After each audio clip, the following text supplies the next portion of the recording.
అందరికి తెలిసిన ముచ్చట్నే ఇది. ఒకప్పుడు అంటే ఊరుకు ఒకలో ఇద్దరో బయట దేశాలకు పోయేటోళ్ళు, కానీ ఇప్పుడైతే ఊర్లో సగం మంది బయట దేశాలకే పయనం కడుతుర్రు.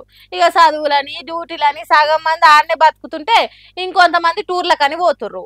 మొన్నటిదాకా చాలా మంది అమెరికా లండన్ టూర్లకే ఎక్కువ పోయిరట, గాని ఇప్పుడైతే గీ దేశంకు బ్యాగులు చదురుతుర్రట. మీకు ఈ సంగతి తెలిసే కదా, టూర్ల కోసం మన వాళ్ళు బయట దేశం పోవడం దినం జరుగుతున్న ముచ్చట్నే అని. అట్లా ఇన్ని రోజులు అమెరికా లండనే ఎక్కువ పోతారు అనుకున్నాం, గాని ఇప్పుడు మనోళ్ళు జర రూట్ మార్చి ఆస్ట్రేలియాకు యూటర్న్ కొడుతురట. హాగో ఏ దేశం అయితే ఏంది, ఏదైనా పైసలు ఖర్చు అయ్యే ముచ్చట్నే కదా అని మీరు అనుకోవచ్చు, కానీ ఇక్కడ పైసలు మ్యాటర్ కాదు, వీసా మ్యాటరు. బయట దేశాలు పోవాలంటే ఎన్ని పైసలున్నా ఏం లాభము వీసా రాకుంటే.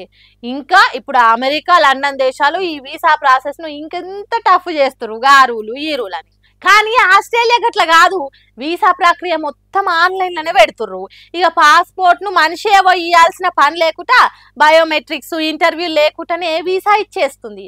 అందుకే మనోళ్ళంతా అలక ఉంది కదా అని గట్టే పయనం కడుతుర్రు. ఈ ఏడాది మార్చి కల్లానే మొత్తం 4,50,000 మంది భారతీయులు ఆస్ట్రేలియా పోయిరంటే చూడుర్రిగా ఎంత టూరిజం పెరిగిందో ఆ దేశానికి. ఆ దేశ అందమైన ప్రకృతి, ప్రత్యేకమైన వన్యప్రాణులు, సిడ్నీ ఒపేరా హౌజెస్ వంటి అద్భుత కట్టడాలున్న ఆస్ట్రేలియా అంటే మన వాళ్ళకు ఎప్పటి నుంచో ఇంట్రెస్ట్ ఉంది.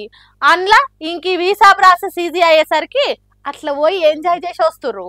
ఇక మీరు కూడా మంచి టైం చూసుకొని పైసలుంటే పోయిరర్రి. ఆడోళ్ళంటే ఏది చెప్తే అది నమ్మి చేతులు ఇన్ని పైసలు పెట్టంగానే ఓట్లు వేస్తారు అని అనుకున్న వాళ్ళంతా ఇప్పటి నుంచి ఇక ఆలోచన మీ మెదట్లకి వెళ్ళి రానియకుండ్రి. రాధా ది గ్రేట్ సినిమాలా రవితేజ అంటాడు కదా, ఆడదంటే తబల కాదురా సబల అని. అగో అట్లనే వేసిరు గీ అక్కలు కూడా. చూస్తుంటే లొల్లి బాగానే అవుతున్నట్టు కొడుతుంది కదా. ఓ అక్కలు ఏంది లొల్లి, ఏమిటికొచ్చింది గింతగానము?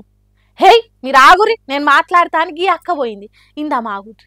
పొలాలున్న ప్రతి ఒక్కరు పడ్డది కదా కదా అక్క, నీకు దండం పెడతాను.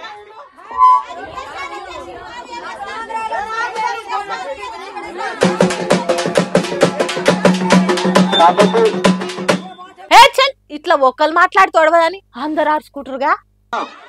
మీరు అంటున్నారు మనం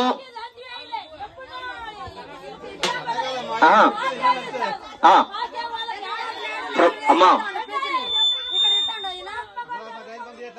మీకు ఉచిత బస్సు వచ్చింది కదా, అవునా కదా? నిన్న కాక మొన్న రైతు బంధు పడ్డది కదా, పడదా లేదా? మ్యాటర్ తెలియకుండా ఎంతసేపు చూడాలనే కదా. అసలు ముచ్చట ఏందంటే, భద్రాద్రి కొత్తగూడెం జిల్లా ఇల్లందు మండలం రోంపేడు పంచాయతీల మహిళా శక్తి సంబరాల పేరుతోని కాంగ్రెస్ వాళ్ళు ప్రచారాలు చేస్తుంటే ఆడున్న మహిళలందరికీ షిర్రెక్కి ఏం బాగుతురువా ఆపురు మిలల్లి, ప్రతి మహిళకు 2,500 500కి గ్యాస్ ఇస్తామని హామీ ఇచ్చిరు. ఇచ్చిన హామీ ఒక్కటన్నా చక్కగా అమలు చేసిరా? మరి ఏమిటికి గొప్పలు డప్పు కొట్టుడు దండోరా వేసుడు చల్ బంద్ చేయరని వాళ్ళకు అడ్డం పడ్డరు వీరవంటలు అంతా. ఇక చూసి రుణమాఫీ పూర్తిగా చేయనేలే, రైతు బంధు అయితే ఎగ్గొట్టిరని బాండారమా అంతా బయట పెట్టేసరికి మూలెమ్ముట మొత్తం చదువుకుని ఆడికెళ్ళి వెళ్ళిపోయారట. అట్లుంది ఊర్లలో పబ్లిక్ ఉద్దేశం సర్కార్ మీద.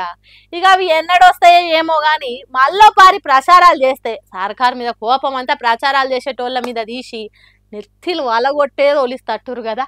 అమ్మో దండంలో దూతా మీకు అని మాట్లాడుతురు ఈ వీడియోలు చూసిన వాళ్ళంతా.